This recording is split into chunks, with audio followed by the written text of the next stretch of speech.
their digitally signed bills and claims and track their status from anywhere. To reduce indirect cost for suppliers and work contractors, the use of surety bonds as a substitute for bank guarantee will be made acceptable in government procurements. Business such as gold imports may also find this useful. IRDAI, insurance regulator, has given the framework for issue of surety bonds by insurance companies. AVGC Promotion Task Force. The animation, visual effects, gaming, and comic, the AVGC sector, offers immense potential to employ youth.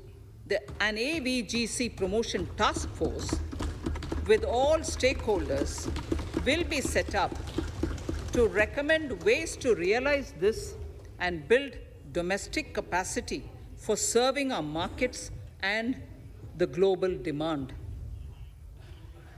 Telecom sector.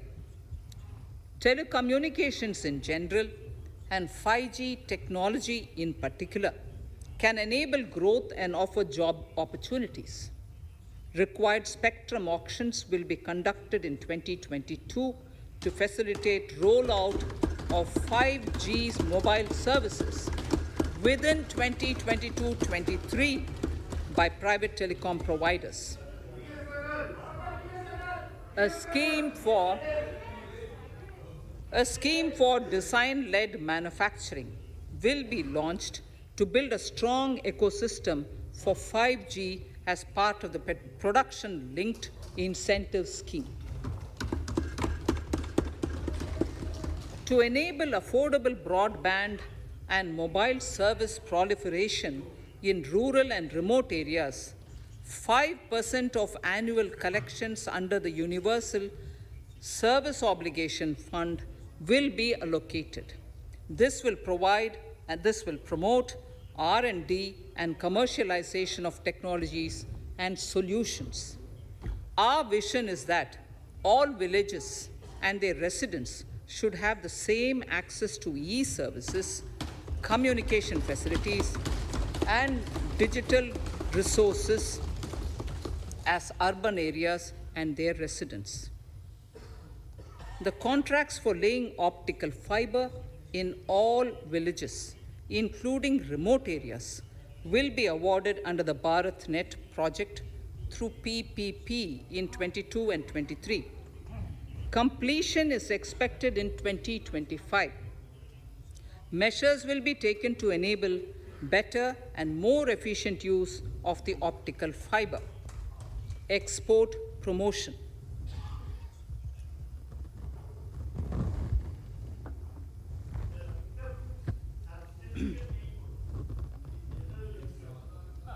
The Special Economic Zones Act will be replaced with a new legislation that will enable the states to become partners in development of enterprise and service hubs.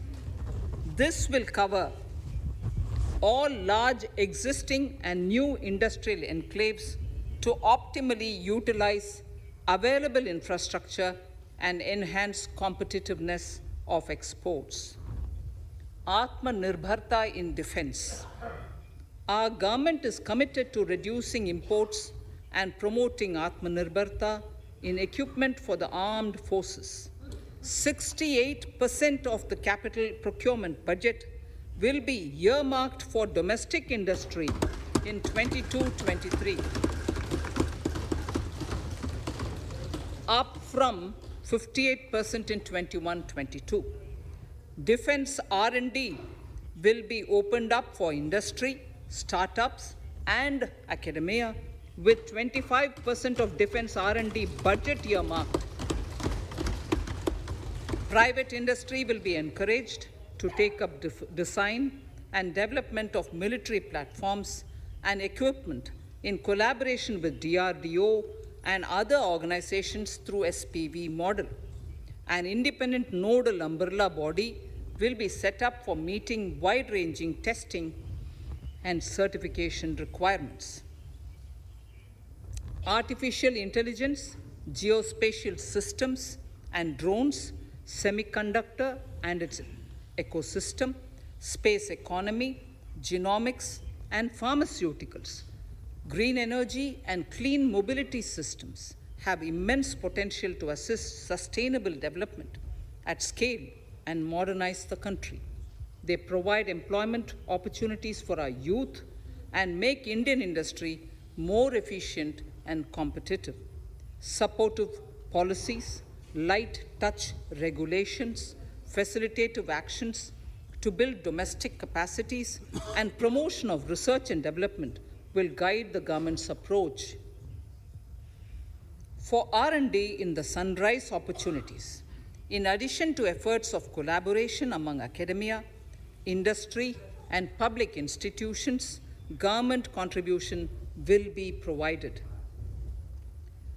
Energy transition and climate change. The risks of climate change are the strongest negative externalities that affect India and other countries. As Honorable Prime Minister said at the COP26 summit in Glasgow last November, and I quote, "What is needed today is mindful and deliberate utilization instead of mindless, destructive consumption," unquote. The low carbon development strategy, as enunciated in the Panchamrit that he announced is an important reflection of our government's strong commitment towards sustainable development. The strategy opens up huge employment opportunities and will take the country on a sustainable development path. This budget proposes several near-term and long-term actions accordingly. Solar power. To facilitate domestic manufacturing for the ambitious goal of 280 gigawatts of installed solar capacity by 2030, an additional allocation of 19,500 crores for PLI, production-linked incentive, for manufacturing of high-efficiency modules with priority to fully integrate manufacturing units from polysilicon to solar PV modules will be made. Honorable Speaker, sir, the circular economy transition is expected to help in productivity enhancement as well as creating large opportunities for new businesses and jobs. The action plans for 10 sectors such as electronic waste, end-of-life vehicles, used oil waste, toxic and hazardous industrial waste are already ready. The focus will now be on addressing important cross-cutting issues of infrastructure, reverse logistics, technology upgradation, and integration with informal sector. This will be supported by active public policies covering regulations, extended producers' responsibilities, framework, and innovation facilities. 5 to 7% biomass pellets will be co-fired in thermal power plants, resulting in carbon dioxide savings of 38 MMT annually. This will also provide extra income to farmers and job opportunities to locals and help avoid stubble burning in agricultural fields. Saving energy is an important aspect of the energy management. Hence, energy efficiency and savings measures will be promoted. This will be done in large commercial buildings through the energy service company business model. It will facilitate capacity building and awareness for energy audits, performance contracts, and common measurement of and verification protocol. 4 pilot projects for coal gasification and conversion of coal into chemicals required for the industry will be set up to evolve technical and financial viability. The policies and required legislative changes to promote agroforestry and private forestry will be brought in. In addition, financial support will be provided to farmers belonging to scheduled agroforestry. Honorable Speaker, I now move to the fourth priority, financing of investments. Capital investment holds the key to speedy and sustainable economic revival and consolidation through its multiplier effect. Capital investment also helps in creating employment opportunities, induced enhanced demand for manufactured input from large industries and MSMEs, services from professionals, and help farmers through better agri-infrastructure. The economy has shown strong resilience to come out of the effects of the pandemic with high growth. However, we need to sustain that level to make up for the setback of 2020-2021. As outlined in para 5 earlier, the virtuous cycle of investment requires public investment to crowd in private investment. At this stage, private investments seem to require that support to rise to their potential and to the needs of the economy. Public investment must continue to take the lead and prime the private investment and demand in 2022-23. Considering the above imperative, the outlay for capital expenditure in the union budget is once again being stepped up sharply by 35.4% from 5.54 lakh crore in the current year to 7.50 lakh crores in 22-23. This has increased to more than 2.2 times the expenditure of 2019-20. This outlay in 22-23 will be 2.9% of the GDP. Effective capital expenditure. With this investment taken together with the provision made for creation of capital assets through grants and aid to states, the effective capital expenditure of the central government is estimated at 10.68 lakh crores in 22-23, which will be about 4.1% of the GDP. Green bonds. As a part of the government's overall market borrowings in 22-23, sovereign green bonds will be issued for mobilizing resources for green infrastructure.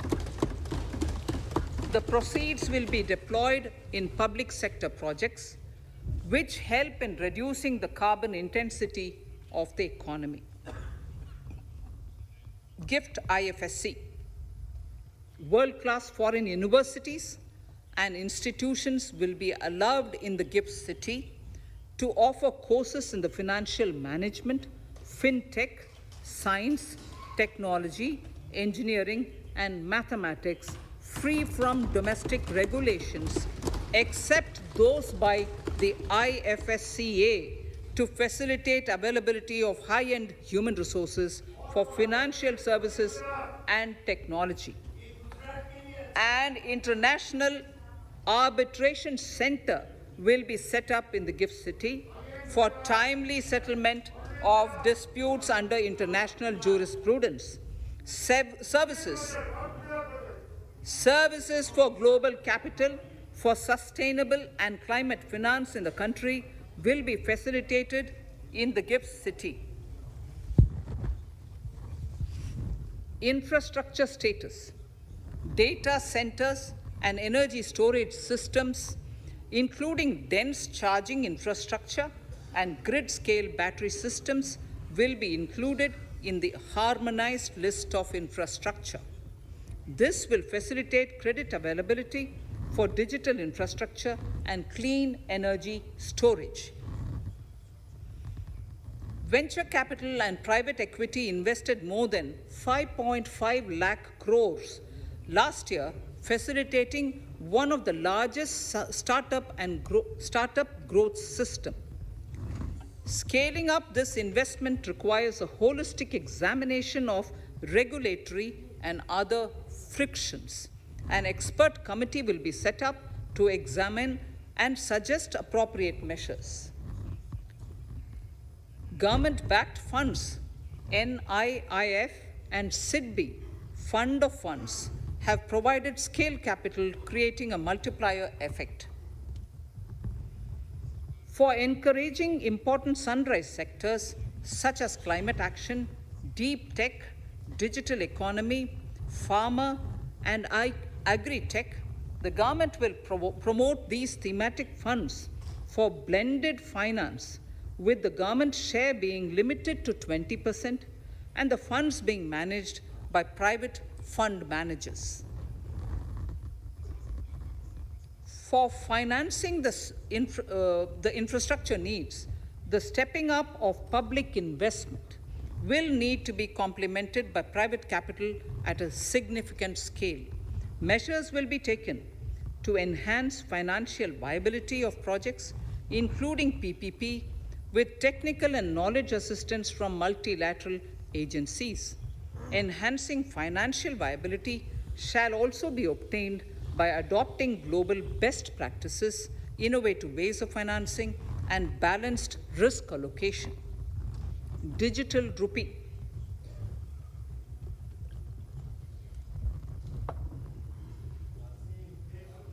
Introduction of a central bank digital currency will give a big boost to digital economy. Digital currency will also lead to a more efficient and cheaper currency management system. It is therefore proposed to introduce digital rupee using blockchain and other technologies to be issued by the Reserve Bank of India starting 2022 and 23. Financial assistance to states for capital investment. Reflecting the true spirit of cooperative federalism, the central government is committed to bolstering the hands of the states in enhancing their capital investment towards creating productive assets and generating remunerative employment. The scheme for financial assistance to states for capital investment has been extremely well received by the states. In deference to the requests received during my meeting with the chief ministers and state finance ministers, the outlay for this scheme is being enhanced from 10,000 crores in the budget estimates to 15,000 crores in the revised estimates for the current year.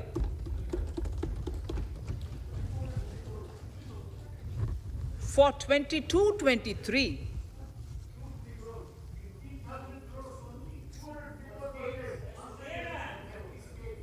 I'll repeat that sentence for the benefit of many of our honorable members. In deference to the requests received during my meeting with chief ministers and state finance ministers, the outlay for this scheme is being enhanced from 10,000 crores in the BE to 15,000 crores, 15,000 crores in the RE of the current year. For 22-23, the allocation is 1 lakh crores to assist the states in catalyzing the overall investments in the economy. Are over and above the normal borrowings allowed to the states. Are over and above the normal borrowings to the states. This allocation will be used for PM Gati Shakti related and other productive capital investments of the states. It will also include components for supplemental funding for priority segments of PM Gram Sadak Yojana, including support for the state share, digitization of the economy, including digital payments and completion of OFC network, and reforms related to building bylaws town planning schemes, transit-oriented development, and transferable development rights. In 22-23, in accordance with the recommendations of the 15th Finance Commission, the states will be allowed a fiscal deficit of 4% of the GSDP, of which 0.5% will be tied to power sector reforms, for which the conditions have already been communicated in 21-22. Fiscal management. As against a total expenditure of 34.83 lakh crores of rupees projected in the BE 21-22, the revised estimate is 37.70 lakh crores. The revised estimate of capital expenditure is 6.3 lakh crores of rupees. This includes an amount of 51,971 crores towards settlement of outstanding guaranteed liabilities of Air India and its other sundry commitments. Coming to the budget estimates, Honorable Speaker, sir, the total expenditure in 22-23 is estimated at 39.45 lakh crores, while the total receipts other than borrowings are estimated at 22.84 lakh crores of rupees.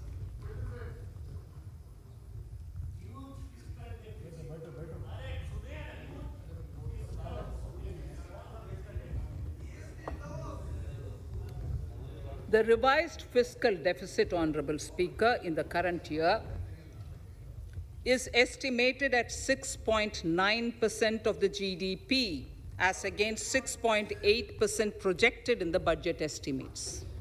The fiscal deficit is in 22-23 is estimated at 6.4% of the GDP, which is consistent with the broad path of the fiscal consolidation announced by me last year to reach a fiscal deficit level below 4.5% by 25-26.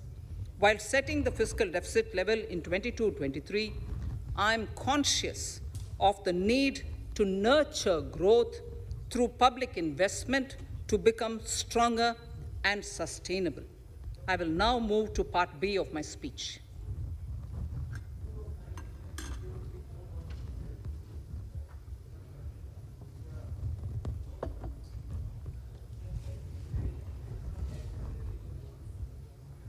Direct tax. Honorable Speaker, sir, I take this opportunity to thank all the taxpayers of our country who have contributed immensely and strengthened the hands of the government in helping their fellow citizens in this hour of need.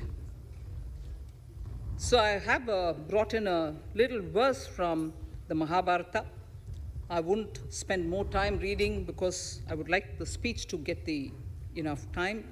However, the substance of it is the king must make arrangements for yoga kshema, which is the welfare of the populace, by way of abandoning any laxity and by governing the state in line with dharma, along with collecting taxes which are in consonance with dharma. This is Mahabharata Shanti Parva Adhyaya, Shloka 11 from 72. Drawing wisdom from our ancient texts, we continue on the path to progress. The proposals in this budget, while continuing with our declared policy of stable and predictable tax regime, intend to bring more reforms that will take ahead our vision to establish a trustworthy tax regime. This will further simplify the tax system, promote voluntary compliance by taxpayers, and reduce litigation. Introducing new updated return. India is growing at an accelerated pace and people are undertaking multiple financial transactions. The Income Tax Department has established a robust framework of reporting of taxpayers' transactions. In this context, some taxpayers may realize that they have committed omissions or mistakes in correctly estimating their income for tax payment. To provide an opportunity to correct such errors, I'm proposing a new provision permitting taxpayers to file an updated return on payment of additional tax. This updated return can be filed within 2 years from the end of the relevant assessment year.